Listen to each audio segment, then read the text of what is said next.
On remercie Dieu. On est libéré. On est libéré de Gbagbo. Aujourd'hui, on a attrapé Gbagbo. Vive la liberté! Devant l'hôtel du Golfe, la joie des hommes de Ouattara. Leur ennemi vient de tomber.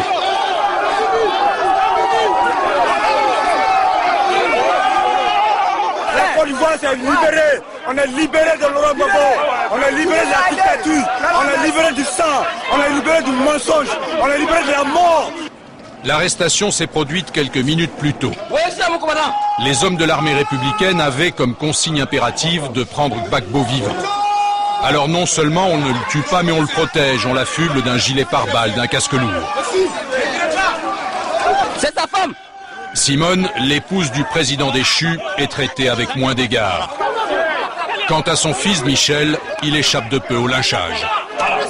Amené à l'hôtel du Golfe, le QG de son rival, Laurent Gbagbo est forcé de poser avec ceux qui l'ont capturé. Pour lui et les siens, c'est la fin humiliante de 10 ans de règne. Le dernier acte n'aura duré qu'une semaine, entamé avec l'arrivée aux portes d'Abidjan des hommes du Nord. Les troupes du président élu Alassane Ouattara, rebaptisées Forces républicaines. Vous êtes prêts là pour partir au combat là? Bien sûr. Plus que le mot prêt. Tu es venu pour tuer. Ta mission c'est ça. Gbagbo a affaire à nous. Et on va le descendre. Quels que soient ces obstacles, Gbagbo est en face de certains garçons. Certains de ces guerriers sont des vétérans des campagnes de 2002, avant la partition du pays. Dans le quartier de Yupungon, majoritairement pro-Gbagbo, ils font leur première victime, leur premier prisonnier.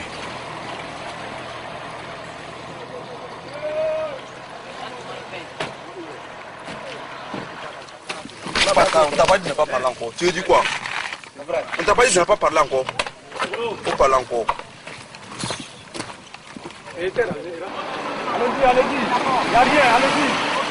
La colonne pénètre dans Abidjan, traversant des quartiers très marqués politiquement, selon qu'ils ont voté pour Gbagbo ou pour Ouattara.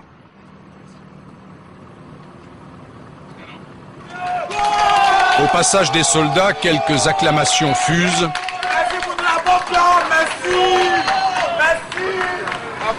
Certains se dépêchent de faire allégeance. On a dit très bonne humeur, très bonne humeur.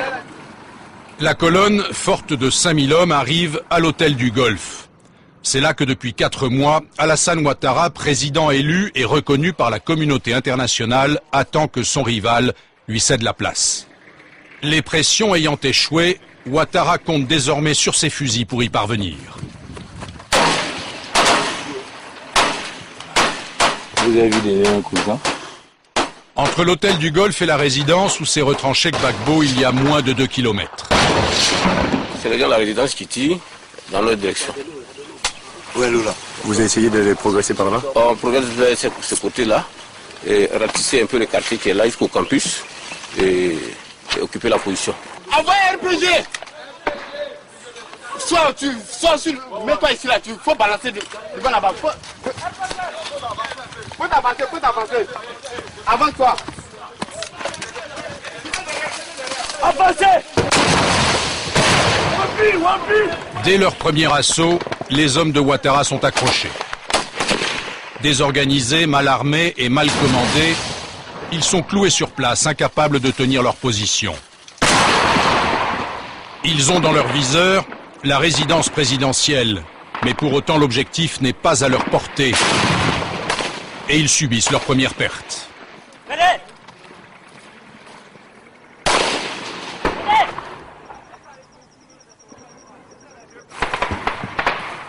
Et Gbagbo, il est dans le bunker. On va creuser comme il ira, il va sortir, c'est sûr. Voilà, c'est clair. On est prêt à le déloger et puis le tuer et puis maintenant on avance. On ne peut pas rester comme ça, le pays en retard. Dans ce chaos, quelques civils se risquent à sortir, poussés par la faim. Aujourd'hui, on a faim, franchement, on a faim. Alors donc, on a décidé comme ça de rentrer. J'espère qu'il n'y a pas de musiciens entre vous. Non, on peut vous présenter tout ce que vous voulez. Franchement. C'est les musiciens, ils restent en civil, ils sont dans les immeubles. Non. Ils vivent sur nous. Non. Après 2 heures de combat sans issue, la troupe est forcée de se replier. Certains nous montrent qu'ils n'ont plus de munitions. À Riviera, un quartier sur la ligne de front, les familles qui n'ont pas fui se terre chez elle. Bonjour, monsieur. Ça va? Oui, enfin, ça peut aller. Quand les tirs se font trop proches, la famille se réfugie dans un couloir. On met un petit matelas, on ferme toutes les portes. On ferme comme ça, toutes les choses. Et puis on est tous là. Moi, je suis tétanisée. J'ai plus peur que tout le monde. Bon, hier, mon mari m'a sermonné un peu. Voilà, Vraiment, moi, j'ai peur. On n'a nulle part vraiment où aller. Tous les lieux sont visés, pratiquement. Donc, étant à la maison, on se dit quand même qu'on est en sécurité. Il y a eu trop de morts. On souhaite que ce soit aujourd'hui la population qui soit la gagnante. C'est nous qui sommes le socle fort d'une nation. Si nous ne sommes pas protégés, si nous ne pouvons pas parler, il y a un problème. De retour à l'hôtel du Golfe, les hommes reprennent des forces. Parce qu'on n'en parle pas assez, le rôle des femmes sera déterminant après la crise. La plupart portent des amulettes, des fétiches, en qui ils ont placé leur confiance.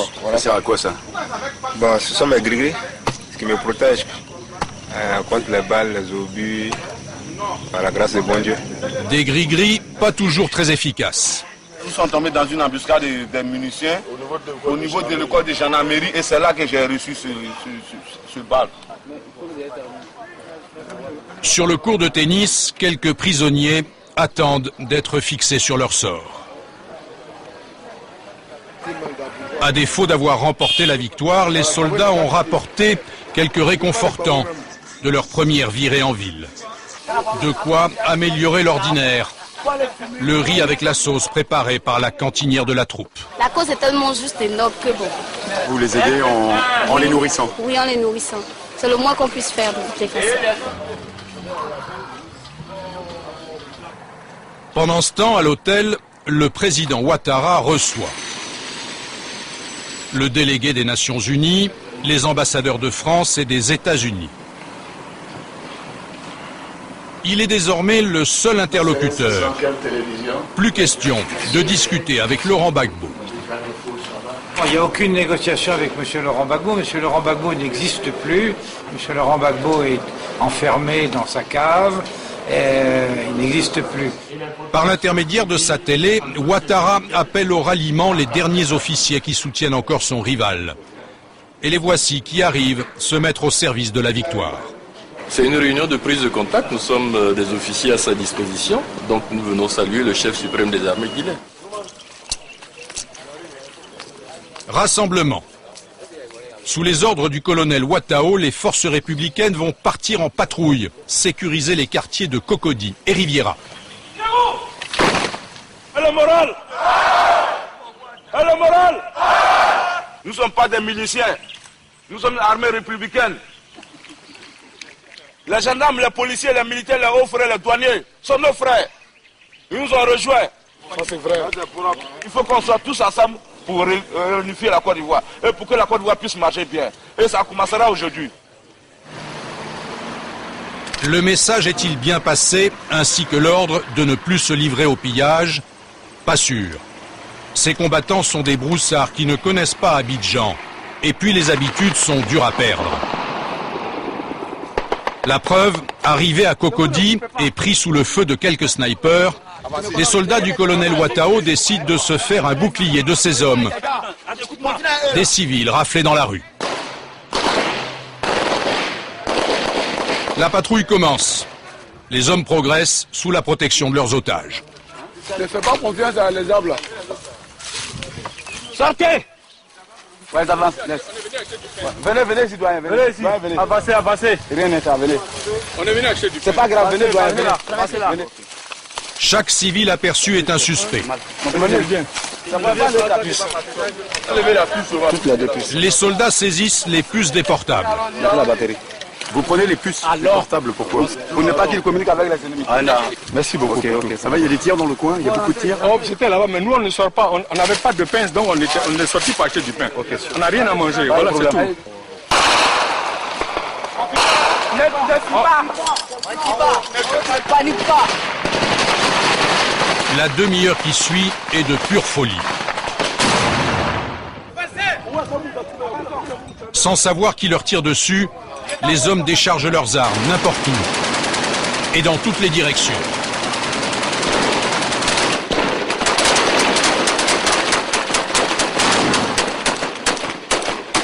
Dans la pagaille, l'un des otages est tué, victime d'une balle perdue.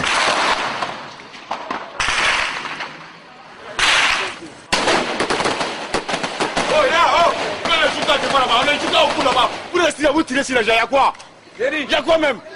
Mais vous êtes ici là, venez par ici là. Vous qui restez ici, vous êtes en l'air. Votre copain il est mort au milieu là-bas. C'est quoi qui lui est arrivé dessus? On tiré sur lui. On tiré. Tu vas devant toi là. Non, c'est lui qui est en train de... C'est quoi? C'est toi. Ah non! Il fuit! Et la patrouille, censée sécuriser le quartier, s'achève, une fois encore, en retrait précipité. L'épilogue survient 2 jours plus tard. Entre-temps, l'ONU et les forces françaises ont pris les choses en main. À l'annonce de la capture de Gbagbo, toutes les troupes qui n'y ont pas participé se ruent vers la résidence.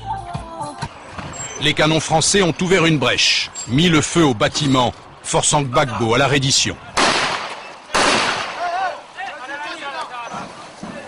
À l'intérieur, quelques traces de combat et des pièces livrées au pillage.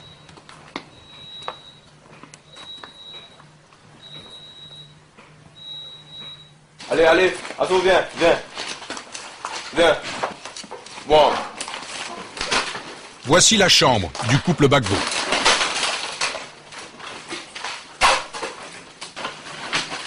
C'est le lit de Gbagbo, ça? Ouais, c'est la chambre de Gbagbo, ça. La garde-robe de Simone, l'épouse détestée, pas plus que les caisses de champagne, n'échappe à l'appétit des vainqueurs. C'est les robes de Madame Gbagbo? C'est Madame Gbagbo, ça? Oui. C'est laquelle je vais goûter là. Non. C'est champagne, non? Ouais. C'est fini, hein? C'est fini. On a bu le champagne. Ouais, on boit du champagne. Vive la Côte d'Ivoire!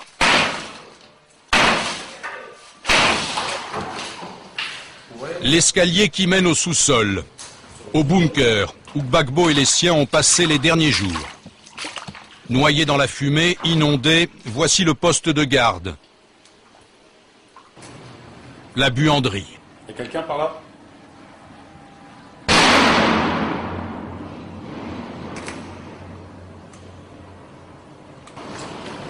Dans un coin, nous découvrons des hommes apeurés. Vous cachez ici? Ce sont les cuisiniers de la résidence. Ils n'ont pas encore été faits prisonniers. Les mêmes, un peu plus tard, soumis à la question. Nous sommes des frères. Vous travaillez lui? Non, mais s'il n'y a pas de travail, on va faire comment? Quel travail? Il travaille quelqu'un qui tue vos parents. Un petit comme ça.